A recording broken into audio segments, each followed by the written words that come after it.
വിശദീകരിക്കുമ്പോൾ ആരാണ് ഇമാം Mahdi? Muhammad bin Abdillah എന്നാണ് അദ്ദേഹത്തിൻ്റെ പേര്. എൻ്റെ പേരായിരിക്കും.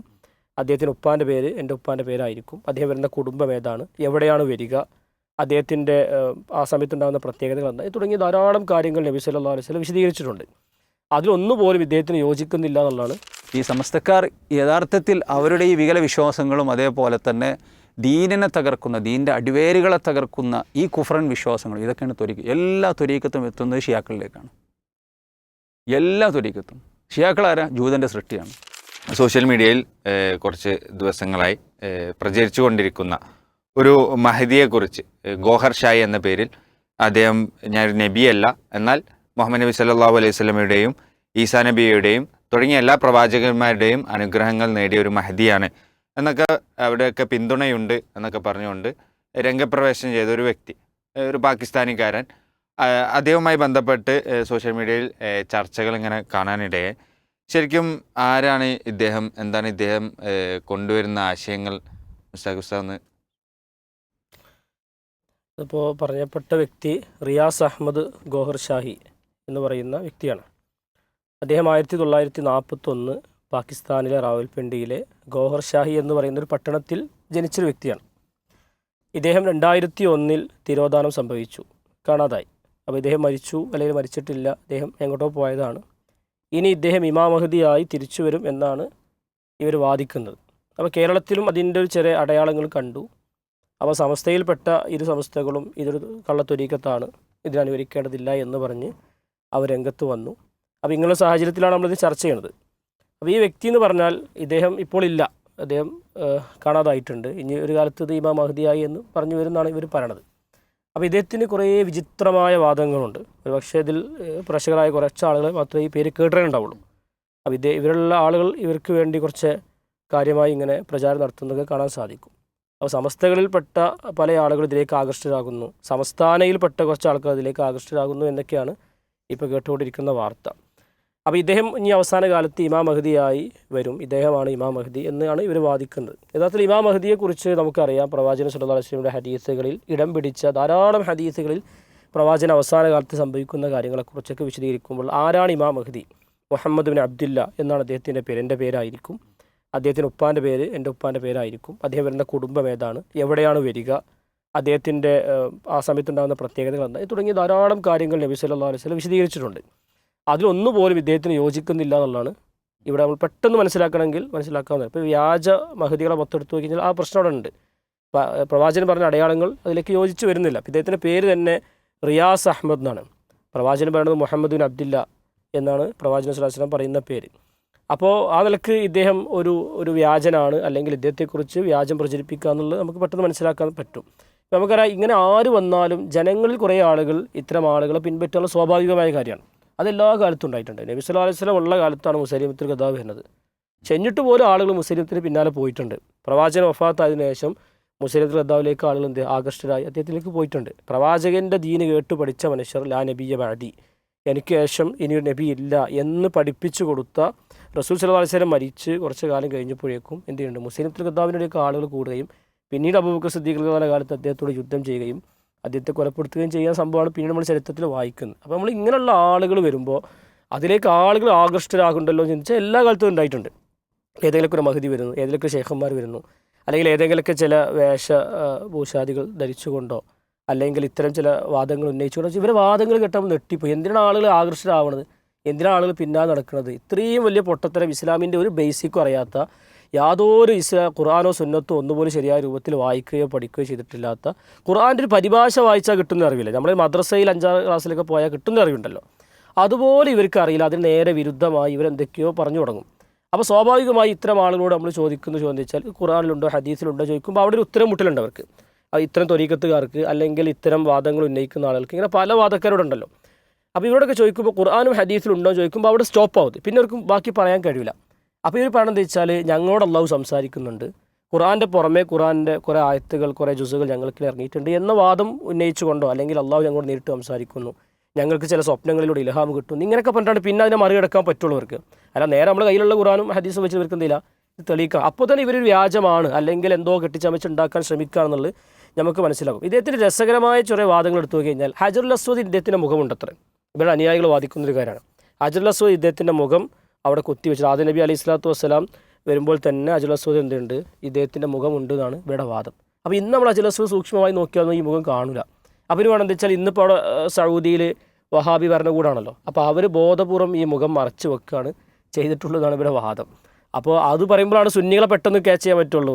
ഇവർക്ക് പിടിക്കണമെന്നുണ്ടെങ്കിൽ എന്ത് വേണം, ഇങ്ങനത്തെ വഹാബികളിലേക്ക് ഒന്ന് അടിച്ചു കൊടുക്കണം, എന്നാലാണ് പെട്ടെന്ന് കിട്ടുള്ളൂ. അപ്പോൾ ഇതാണ് ഹജറുൽ അസ്വദിന് മുഖം ഉണ്ട്, അത് വഹാബികൾ മൂടി വെച്ചതാണെന്നുള്ളത്. അപ്പോൾ ഈ ഹജറുൽ അസ്വദിൻ്റെ ഈ മുഖം വന്നത് പണ്ട് കാലത്തേ ഉണ്ടല്ലോ, അപ്പോൾ നബിയുടെ കാലത്തും ഉണ്ടാകണം, അപ്പോൾ നബിയും സഹാബത്ത് കണ്ടിട്ടുണ്ടാകണം, അവരുടെ ഹദീസുകളിൽ ഇത് വന്നിട്ടുണ്ടാകണം, ഇദ്ദേഹത്തെക്കുറിച്ച് പരാമർശം. പക്ഷേ ഒരു ഹദീസിൽ കാണില്ലല്ലോ.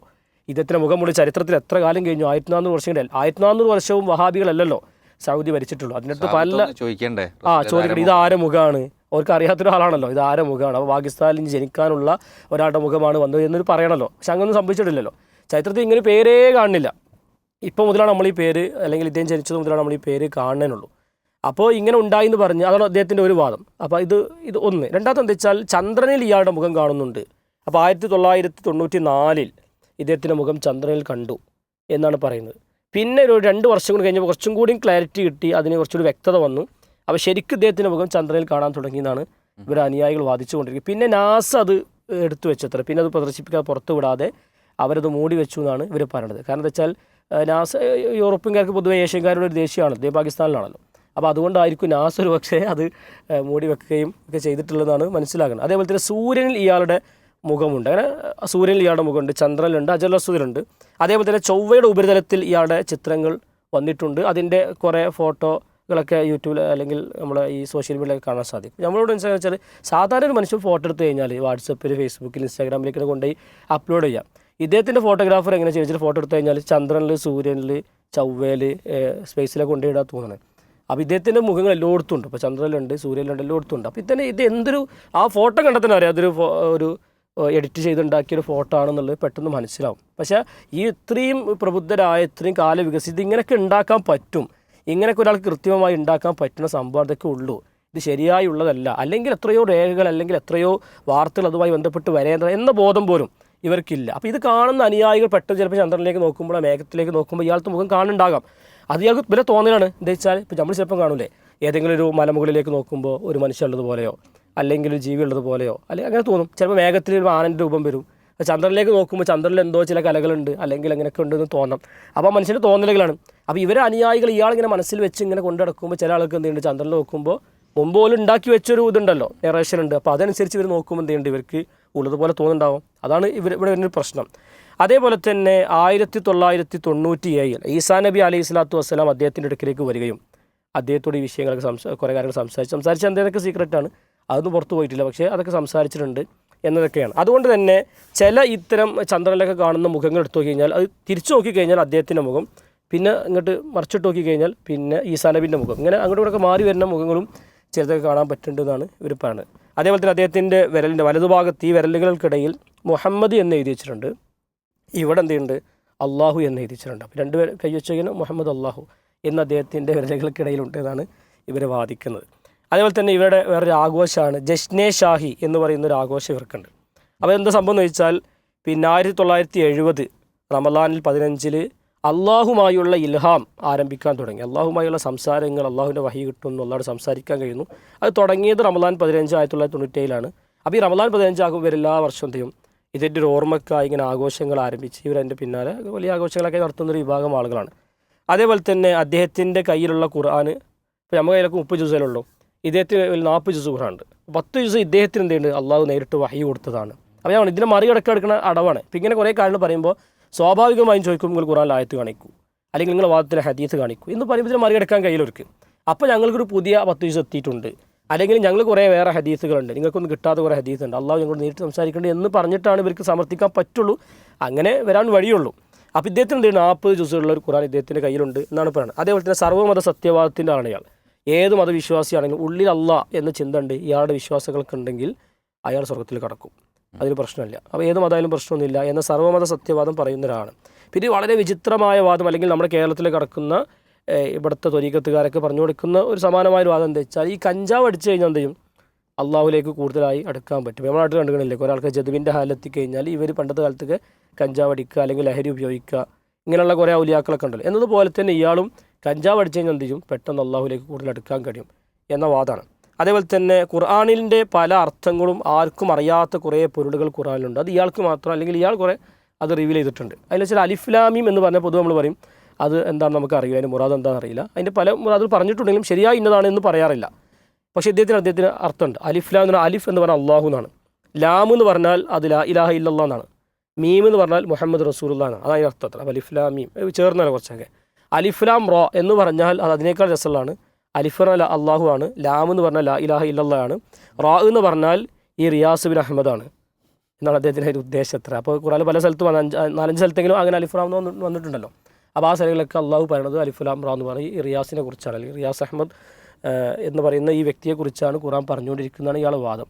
അപ്പോൾ ഇങ്ങനെ പല വിചിത്രമായ വാദങ്ങൾ ഒരിക്കലും ഒരു മദ്രസ 5ാം ക്ലാസ്സിലെങ്കിലും ഇസ്ലാമിൻ്റെ ബേസിക്കായ കാര്യങ്ങൾ പോയി പഠിച്ചാൽ മനസ്സിലാകുന്ന കാര്യങ്ങൾ പോലും ഇവർക്ക് അറിയുകയോ ഇവർ പറയുകയോ ഇവരത് വിശ്വസിക്കുക അതിനെതിരായി വിശ്വസിക്കുകയാണ്. അതിൽ കഞ്ചാവ് അടിക്കുക എന്ന് പറഞ്ഞാൽ എനിക്ക് തോന്നുന്നു അവരിലുണ്ടായ ആദ്യത്തെ വിശ്വാസം അതാ തോന്നുന്നത്, കഞ്ചാവ് അടിക്കുക. അതിന് ശേഷം ഇതൊക്കെ പറഞ്ഞിട്ടുണ്ടാവണം.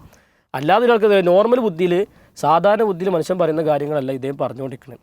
അപ്പോൾ ഇതിനൊരു പ്രത്യേകിച്ച് നമ്മൾ വെറുതെ ഖുർആൻ സുന്നത്തും വെച്ച് മറുപടി പറയേണ്ട ആവശ്യമില്ല. അല്ലാത്തതിനൊരു സാധാരണ കുട്ടിക്ക് ഇതാണോ വാദം ഖലാസ് എന്ന് പറഞ്ഞ് ഒഴിവാക്കാവുന്നൊരു കാര്യമുള്ളൂ. ഇത് അത്രയും ദുർബലമായ വാദങ്ങൾ കൊണ്ട് നടക്കുന്നു. പക്ഷേ അതിലേക്കും ആകർഷ്ടരാകുന്ന കുറച്ച് ആളുകളുണ്ട്. അത് പിന്നെ എന്ത് പറഞ്ഞാലും മന മൂന്നൊക്കെ അടിച്ചാലും 2 വിഭാഗം ഉണ്ടാവുന്ന പ്രശ്നം ഉണ്ടല്ലോ, അതിവിടെ ഉണ്ടെന്ന് മാത്രം. ഇതാണ് വ്യക്തി, ഇദ്ദേഹത്തിൻ്റെ വാദങ്ങൾ ഇതാണ്, അതിൻ്റെ അപകടവും ഇതാണ്. ഓക്കെ, ജസാക്കല്ലാഹു ഖൈറ.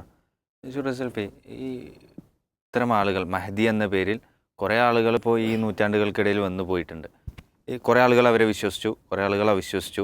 ഇദ്ദേഹം ശരിയായ മഹദി അല്ല എന്ന് പറഞ്ഞു. ശരിക്കുള്ളൊരു ഇമാം മഹദി വരാനുണ്ടല്ലോ, അന്നും കുറച്ച് ആളുകൾ വിശ്വസിക്കും, കുറച്ച് ആളുകൾ അവിശ്വസിക്കും. ഈ ശരിക്കുള്ള മഹദിയെ തിരിച്ചറിയാൻ ഈ കാലത്ത് എങ്ങനെയാണ് സാധിക്കുക? ബിസ്മില്ലാഹി സ്വല്ലല്ലാഹു അലൈഹി വസല്ലം. ഇവിടെ മഹദിയാണ് എന്ന് പറഞ്ഞ് രംഗപ്രവേശം നടത്തപ്പെട്ട ഒരു റിയാസ് എന്ന പേരുള്ള ആളെക്കുറിച്ചാണ് ചർച്ച ചെയ്യുന്നത്. ഞാൻ അതിലേക്ക് വരുന്നുണ്ട്, ചോദ്യത്തിലേക്ക്. എൻ്റെ ചോദ്യത്തെ ഞാൻ അഡ്രസ്സ് ചെയ്യാം. അതിന് മുമ്പ് ഇദ്ദേഹത്തിൻ്റെ പേരിൽ, ഇദ്ദേഹം ഒരു സൂചിപ്പിച്ച പോലെ തന്നെ പാകിസ്ഥാനിയായിരുന്നു, ലണ്ടനിലേക്ക് അവിടെയൊക്കെ പോയി, ഇപ്പോൾ കാണാനില്ല. അപ്പോൾ അദ്ദേഹത്തിൻ്റെ പേരിൽ ഗോഹർ ഷാഹി എന്നൊരു ത്വരീഖത്ത് ഇവിടെ കേരളത്തിൽ ഇങ്ങനെ രംഗപ്രവേശം നടത്തിക്കൊണ്ടിരിക്കുകയാണ്. അപ്പോൾ ഇരു സമസ്തയിൽ നിന്നും അതേപോലെ തന്നെ സംസ്ഥാന സുന്നികളിൽ നിന്നും ധാരാളം ആളുകൾ ഈ പറയപ്പെട്ട ഈ മായാവി കഥകളൊക്കെ കേട്ടിട്ട്, കാരണം സമസ്തക്കാർക്ക് അത്രയേ ഉള്ളൂ, കാരണം ഓരോ ഔലിയാക്കന്മാരെക്കുറിച്ചും അവരുടെ മഹത്തുക്കളെക്കുറിച്ചും ഇങ്ങനെയുള്ള ഒരുപാട് കഥകളാണ്. അപ്പോൾ ഇതിനേക്കാൾ വലിയ ഇൻ്റർനാഷണൽ കഥകളാണ്. ചന്ദ്രനിലുണ്ട്, അതേപോലെ തന്നെ സൂര്യനിലുണ്ട് എന്നൊക്കെ പറയുമ്പോൾ അതിനേക്കാൾ വലിയ ഷെയ്ഖായിട്ടാണ്. അപ്പോൾ ആളുകൾ അതിലേക്ക് ധാരാളമായി പോയിക്കൊണ്ടിരിക്കുന്നു എന്ന് മനസ്സിലാക്കിയപ്പോൾ ഈ സമസ്തയിലെ പ്രധാനപ്പെട്ട പണ്ഡിതന്മാരടക്കം ഇത് കള്ളത്തൊരീക്കത്താണ് എന്ന് പറഞ്ഞു വന്നു. അതിപ്പോൾ സോഷ്യൽ മീഡിയയിൽ വലിയ ചർച്ചയാണ്. ഈ ഒരു എവിടെ കിടക്കുന്ന ഒരാളെക്കുറിച്ച് അയാളെ ത്വരീക്കത്ത് ഇവിടെ കേരളത്തിലുണ്ടാവുകയും എന്നിട്ട് അതിലേക്ക് ആളുകൾ പോയി നമ്മുടെ കാലിൻ്റെ അടിയിലെ മണ്ണ് പോകുന്നു എന്ന് സമസ്തക്കാർ ഭയപ്പെടുകയാണ്. അപ്പോൾ അത് കള്ളത്തൊരീക്കത്താണെന്ന് പറയുന്നത്. ഇവിടെ യഥാർത്ഥത്തിൽ ഇവിടെ ഖാദിരിയ, റിഫായിയ, നക്ഷബന്ദിയ, സുഹറവർദിയ ഇങ്ങനെ ഒരുപാട് ത്വരീക്കത്തുകൾ, 900 ത്വരീക്കത്തുകളെ പരിചയപ്പെടും. ഈ ത്വരീക്കത്തെല്ലാം റസൂലുള്ളാഹി സ്വല്ലല്ലാഹു അലൈഹി വസല്ലമയ്ക്ക് സിറാത്തുൽ മുസ്തഖീമിലേക്ക് എത്തുന്നതാണ് എന്ന് പറഞ്ഞുകൊണ്ടാണ് സമസ്തക്കാരോട് പഠിപ്പിക്കുന്നത്. അതേപോലെ തന്നെ പിന്നെ നൂരിഷാ ത്വരീക്കത്ത്, ഇവിടെ നൂരിഷാ ത്വരീക്കത്ത് വരുന്ന സമയത്ത് അതിന് വലിയ ഹൈപ്പ് കൊടുക്കുകയും എന്നിട്ട് ഈ നൂരിഷാ ത്വരീക്കത്തിനൊരു കേന്ദ്രം ഉണ്ടാക്കുകയും ചെയ്തതാണ് ജാമിയ നൂരിയ എന്ന് പറയുന്ന സ്ഥാപനം. ധാരാളം ആളുകൾ അതിലേക്ക് പോയി. സമസ്തക്കാർക്കത് അവരുടെ സാമ്പത്തികമായും അതേപോലെ തന്നെ എല്ലാ നിലക്കും അവർക്ക് വലിയ ക്ഷീണം വന്നപ്പോൾ നൂരിഷാ ത്വരീക്കത്ത് എന്ന ഷെയ്ഖ് അയാൾ കള്ളത്വരീക്കത്താണെന്ന് പറഞ്ഞു.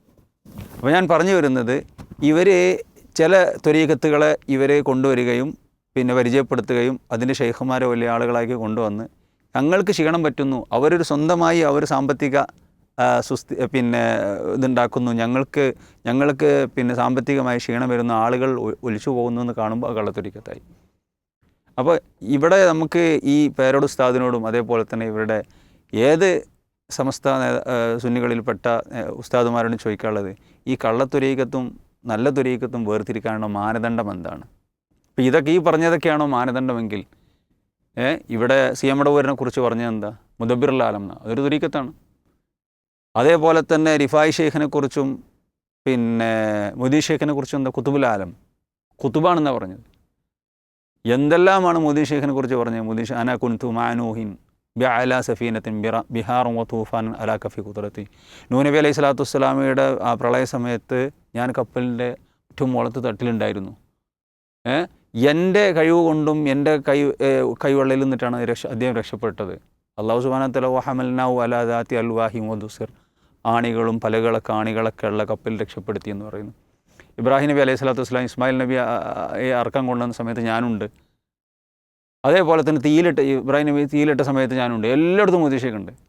അള്ളാഹു സുബ്ഹാനഹു വ തആലക്ക് തന്നെ അള്ളാഹു തന്നെ സഹായമേ എന്ന് വിളിക്കുന്ന ആളാണ്. ഇങ്ങനെ അധികം കുഫ്ർ പറഞ്ഞ ഈ പറയപ്പെട്ട സംഗതികളൊക്കെ നല്ല ത്വരീഖത്താണ് ഇവർക്ക് സമസ്തക്കാർക്ക്. ഹല്ലാജിനെ കുറിച്ച് ഇവരല്ല, ഹല്ലാജ് ഞാനാണ് അള്ളാഹ് എന്ന് പറഞ്ഞ ആളാണ്. അതേപോലെ തന്നെ അള്ളാഹുവിൻ്റെ അടുക്കൽ നിന്ന് നേരിട്ട് ഇൽഹാമുകൾ ഇങ്ങനെ വരികയാണ് ഇവർക്ക്. ഇങ്ങനെയുള്ള ധാരാളക്കണക്കിന് ത്വരീഖത്തുകൾ അത് പരിചയപ്പെടുത്തി ഇവർക്ക് പരിക്കില്ലാത്തൊക്കെ നല്ല ത്വരീഖത്തും ഇവർക്ക് പരിക്കുണ്ടാക്കണൊക്കെ ഈ പറയപ്പെട്ട പ്രശ്ന ത്വരീഖത്തുകളായിട്ടാണ് ഇവർ ഈ സമസ്തക്കാർക്ക്. അപ്പോൾ സമസ്തക്കാരോട് നമുക്ക് പറയാനുള്ളത്, നിങ്ങൾക്കിപ്പോൾ ഒരു നല്ലൊരു കാര്യമാണ് പറഞ്ഞത്, ഇങ്ങനെയുള്ള ത്വരീഖത്തുകളെ തിരിച്ചറിയണമെന്നാണ് ഇവർ പറയുന്നത്.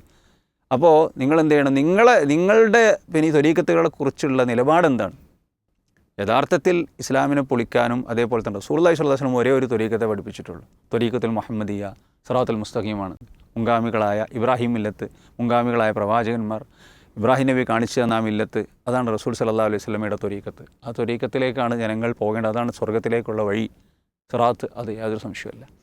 അപ്പോൾ ഏതായിരുന്നാലും ഇരിക്കട്ടെ, ഈ സമസ്തക്കാർ യഥാർത്ഥത്തിൽ അവരുടെ ഈ വികല വിശ്വാസങ്ങളും അതേപോലെ തന്നെ ദീനിനെ തകർക്കുന്ന, ദീൻ്റെ അടിവേരുകളെ തകർക്കുന്ന ഈ കുഫ്രൻ വിശ്വാസങ്ങൾ, ഇതൊക്കെയാണ് എല്ലാ ത്വരീഖത്തും എത്തുന്നത് ഷിയാക്കളിലേക്കാണ്.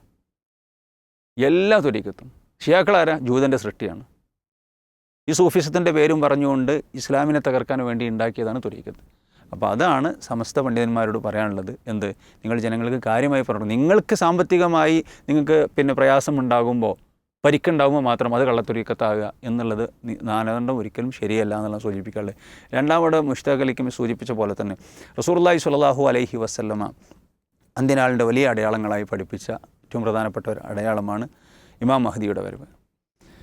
റസൂലുള്ളാഹി സ്വല്ലല്ലാഹു അലൈഹി വസല്ലം പറഞ്ഞു, ലാ തദ്ഹബു ദുനിയ ഹത്താ യംലിക്കൽ അറബ് റജുലുൻ ഹത്താ യംലിക്കൽ അറബ് റജുലുൻ മിൻ അഹ്ലി ബൈത്തി യുവാതി ഇസ്മുഹു ഇസ്മി. അഥവാ ദുനിയാവ് അഥവാ ഖിയാമത്ത് നാൾ അവസാനിക്കുകയില്ല, ഖിയാമത്ത് നാൾ വരികയില്ല, ലോകം അവസാനിക്കുകയില്ല, അറബികളെ മൊത്തത്തിൽ ഒരു റജുല് ഭരിക്കും. അത് എൻ്റെ കുടുംബത്തിൽ നിന്നാണ്, അദ്ദേഹത്തിൻ്റെ പേരും എൻ്റെ പേരും ഒരുപോലെയാണ്. മറ്റൊരു റിവായത്തിൽ കാണാം, യുവാത്തി ഇസ്മുഹു ഇസ്മി ഇസ്മു അബിഹി ഇസ്മു അബി. എൻ്റെ പേര് മുഹമ്മദ്, ആ പേരനെയാണ് അദ്ദേഹത്തിന് ഉണ്ടാകുക. എൻ്റെ ഉപ്പാൻ്റെ പേര് അബ്ദുള്ള, ആ പേരനെയാണ് അദ്ദേഹത്തിൻ്റെ ഉപ്പാൻ്റെ പേര്. അപ്പോൾ മുഹമ്മദ് ബിൻ അബ്ദുല്ല എന്നാണ് ആര്? യഥാർത്ഥത്തിൽ ഇസ്ലാം പഠിപ്പിച്ച റസൂലുള്ളാഹി സ്വല്ലല്ലാഹു അലൈഹി വസല്ലം പഠിപ്പിച്ച മഹദിയുടെ പേര്. അദ്ദേഹം വരുന്ന സമയത്ത് ഭൂമിയിൽ മുഴുവൻ നീതിയും അതേപോലെ തന്നെ അങ്ങേയറ്റം എല്ലാ ആളുകളും സന്തോഷത്തിലുമായിരിക്കും. അതിനു മുമ്പ് അക്രമത്തിലും പ്രയാസത്തിലുമുള്ള പോലെ തന്നെ എല്ലാ നിലക്കും സമാധാനം ഉണ്ടാകും എന്ന് റസൂലുള്ളാഹി സ്വല്ലല്ലാഹു അലൈഹി വസല്ലം പറഞ്ഞു. മറ്റൊരു ഹദീസിൽ കാണാൻ സാധിക്കും, ലാ തസാലു ത്വായിഫത്തും മിൻ ഉമ്മത്തി യുഖാതിലൂന അൽ ഹഖ് ളാഹിരീന ഇലാ യൗമിൽ ഖിയാമ ഫയൻസിലു ഈസ ഇബ്നു മറിയം അലൈഹി സ്വലാത്തു വസ്സലാം ഫയഖൂലു അമീറുഹും തആൽ സ്വല്ലി ലനാ. ഈസ നബി അലൈഹി സ്വലാത്തു വസ്സലാം വരുന്ന സമയത്ത് അവിടെ ആരുണ്ട്? മഹദി ഇമാമുണ്ട്. ഈസ നബി അലൈഹി സ്വലാത്തു വസ്സലാം വരുന്ന രീതി, രണ്ട് മലക്കുകളുടെ ചിറകൾ കൈവച്ചുകൊണ്ട് ഒരു വെള്ളമിനാരത്തിൻ്റെ ഭാഗത്തിലൂടെ ഇറങ്ങും എന്നൊക്കെ റസൂലുള്ളാഹി സ്വല്ലല്ലാഹു അലൈഹി വസല്ലം പറഞ്ഞ ഹദീസിൽ കാണാൻ സാധിക്കും. അങ്ങനെ ആ സമയത്തുള്ള ആളുകൾക്ക് ഇമാമായി നിസ്കരിക്കാൻ വേണ്ടി ഈസാ നബിയോട് ഇമാം നിൽക്കാൻ പറയും. ഈസാ നബി അവരുടെ നേതാവായ മഹദിയോട് തന്നെ ഇമാം നിൽക്കാൻ പറയും. ഇങ്ങനെ ഒരുപാട് അലാമത്തുകൾ, യഥാർത്ഥ മഹദിയുടെ അലാമത്തുകൾ റസൂൽ പഠിപ്പിച്ചു വന്നിട്ടുണ്ട്. എന്ന് മാത്രമല്ല അദ്ദേഹം വളരെ ഉദാരനാണ്. ആളുകൾക്ക് എല്ലാവിധ സഹായങ്ങളും ചെയ്യും. റസൂൽ സല്ലല്ലാഹു അലൈഹി വസല്ലം പറയുന്ന ഒരു ഹദീസിൽ കാണാൻ സാധിക്കും, ഫയത്തി റജുലൈൽ മഹദി, ഒരു മഹദിൻ്റെ അടുക്കൽ ഒരു മനുഷ്യൻ വരും. എന്നിട്ട് നിങ്ങൾ എന്തെങ്കിലും എനിക്ക് തരണം, ഐ അഅ്തിനി മാലൻ എന്ന് പറയും. ഖാല, എന്നിട്ട് റസൂൽ സല്ലല്ലാഹു അലൈഹി വസല്ലം പറയാണ്, ഫയഹ്തി ലഹു ഫീ സൗബിഹി മസ്തതാ അൻ യഹ്മിലഹു. അദ്ദേഹത്തിൻ്റെ വസ്ത്രം നീട്ടിക്കൊടുക്കും ആ സാധുവായ മനുഷ്യൻ. അപ്പോൾ ഈ മഹദി അദ്ദേഹത്തിന് വഹിക്കാവുന്നതിലധികവും സമ്പത്തും കാര്യങ്ങളും കൊടുത്ത് ഓരോ ആളുകളെയും അദ്ദേഹം സമ്പത്തും കാര്യങ്ങളും കൊടുത്ത് സന്തോഷവാനായിക്കൊണ്ട് വിടും എന്ന് റസൂൽ സല്ലല്ലാഹു അലൈഹി വസല്ലം പറയുന്ന ഹദീസിൽ കാണാൻ സാധിക്കും. യഖ്റുജു ഫി ആഖിരി ഉമ്മത്തി അൽ മഹ്ദിയു യസ്ഖീഹില്ലാഹു ഗൈസ്. അല്ലാഹു സുബ്ഹാനഹു വ തആല നല്ല മഴ പെയ്യിപ്പിച്ച് ഭൂമി അതിൻ്റെ എല്ലാ വിളവുകളും, അദ്ദേഹത്തിൻ്റെ ബർക്കത്താണത്, ഭൂമി അതിൻ്റെ എല്ലാ വിളവുകളും പിന്നെ ഉൽപ്പാദിപ്പിക്കും, ജനങ്ങൾക്കെല്ലാം സമ്പൽ സമൃദ്ധി ഉണ്ടാകും, മാഷിയത്തുകളൊക്കെ ഒരുപാട് വർദ്ധിക്കും, കന്നുകാലികളൊക്കെ. അപ്പോൾ ആ നിലയ്ക്ക് ഒരുപാട് അലാമത്തുകൾ റസൂലുള്ളാഹി സ്വല്ലല്ലാഹു അലൈഹി വസല്ലം പറഞ്ഞു. ഇവിടെ സൂചിപ്പിച്ച പോലെ തന്നെ റസൂലുള്ളാഹി സ്വല്ലല്ലാഹു അലൈഹി വസല്ലം പഠിപ്പിച്ച മഹദിയുടെ പേര് മുഹമ്മദ് ബിൻ അബ്ദില്ല എന്നുള്ള, ഇദ്ദേഹത്തിൻ്റെ പേരെന്താണ്? റിയാസ് അഹമ്മദ് എന്നാണ്. അപ്പോൾ ഈ പറയപ്പെട്ട അലാമത്തുകളൊന്നും ഇവിടെ ഇല്ല എന്ന് മാത്രമല്ല, ഒരു യഥാർത്ഥ മഹദി വരുന്ന സമയത്ത് ഒരാളും അത് സംശയിക്കില്ല. റസൂലുള്ളാഹി പറഞ്ഞ അലാമത്തുകൾ മനസ്സിലാക്കിയവർക്ക് മനസ്സിലാവും. ആ സമയത്ത് പിന്നെ ഈസാ നബി അലൈഹി സ്വലാത്തു വസ്സലാം ഇവിടെ ഉണ്ട് എന്ന് മാത്രമല്ല, ഈ ലോകത്തിൻ്റെ ചരിത്രം റസൂലുള്ളാഹി സ്വല്ലല്ലാഹു അലൈഹി വസല്ലമയുടെ വഫാത്തിന് ശേഷം ലോക ചരിത്രത്തിൽ നമ്മൾ പരിശോധിച്ച് നോക്കും, ഒരുപാട് കള്ള മഹദികൾ വന്നിട്ടുണ്ട്. ഇപ്പോൾ കേരളത്തിൽ തന്നെ ഒരു മഹദി ഇല്ലാതെ ട്രെൻഡായൊരു മഹദി ഉണ്ടായിരുന്നു. ആൾ ഫുള്ള് കഞ്ചാവും അതേപോലെ തന്നെ ലഹരിയായിരുന്നു. അദ്ദേഹത്തിൻ്റെ അടുക്ക് കാണാമെന്നൊരു പെണ്ണിനെ കയറി പിടിച്ച് ആകെ പ്രശ്നമായി. ഇപ്പോൾ ആ മഹദി ജയിലിലാണ്. ഒരു യൂട്യൂബ് ചാനലായിട്ടും അതേപോലെ തന്നെ അദ്ദേഹത്തിൻ്റെ ചാനൽ തുറന്നു നോക്കിയിട്ടുണ്ടെങ്കിൽ തെറികളുടെ പൂരപ്പാട്ടാണ്, ഭരണിപ്പാട്ടാണ്, കൊടുങ്ങല്ലി അത്ര തെറി വിളിക്കുന്നൊരു മനുഷ്യനാണ്. അദ്ദേഹം മഹദി എന്ന് വന്നു. അദ്ദേഹത്തിനും കുറേ അനുയായികളുണ്ട് എന്ന് മാത്രമല്ല, പിന്നെ നമ്മുടെ ഷിയാക്കൾക്ക് ഒരു മഹദി വരാനുണ്ട്. അവരുടെ 11ാമത്തെ ഇമാമുൽ ഹാദി അഷർ മിൻ അയിമത്തിയും ഹുസൈൻ റളിയല്ലാഹു അൻഹുവിൻ്റെ പിന്നെ പരമ്പരയിൽ നിന്നാണ് വരുന്നത് അവർ വിശ്വസിക്കുന്നത്. അപ്പോൾ അതാണ് സലാം യാ മഹദി എന്നൊരു ട്രെൻഡായ ഗാനം ഉണ്ടായിരുന്നു.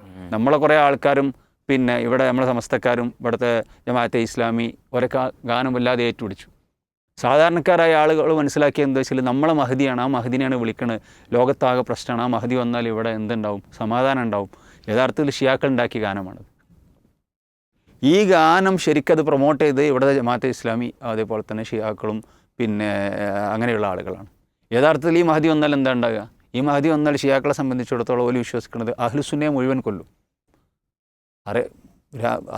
പിന്നെ അതേപോലെ തന്നെ അഹ്ലുസുന്നയുടെ രാജ്യങ്ങൾ മുഴുവൻ ഞങ്ങൾ കൈക്കലാക്കും. അഹ്ലുസുന്ന മുഴുവൻ കാഫിറാണ്. അവരുടെ പിന്നെ ഖബറുകൾ മാന്തിയെടുത്തിട്ട് അവരെ കുരിശി തറച്ചിട്ട് ചോദിക്കും, നിങ്ങൾ എന്തിനാണ് അലിയെ കൊന്നത്, ഫാത്തിമനെ കൊന്നതെന്നൊക്കെ ചോദിച്ചു. തനിച്ച കുഫർ, തനിച്ച ഷിയായിസം. അപ്പോൾ അതാണ് ഷിയാക്കളെ സംബന്ധിച്ചിടത്തോളം നമ്മളൊക്കെ കാഫറുകളാണ്. അപ്പോൾ ഇങ്ങനെയുള്ളൊരു മഹദി വരാനുണ്ട്. ആ മഹദിയാണ് യഥാർത്ഥ മഹദി. അതാണ് ഇവർ പാടി പോയിട്ടുന്ന സലാം യാ മഹദി. അത് നമ്മളെ മഹദിയാണെന്ന് പറഞ്ഞിട്ട് അത് പാടിക്കൊണ്ടെടുക്കണം. അപ്പോൾ ഞാൻ ചുരുക്കി പറഞ്ഞത്, മഹദി ഇവിടെ കുറേ വന്നിട്ടുണ്ട്.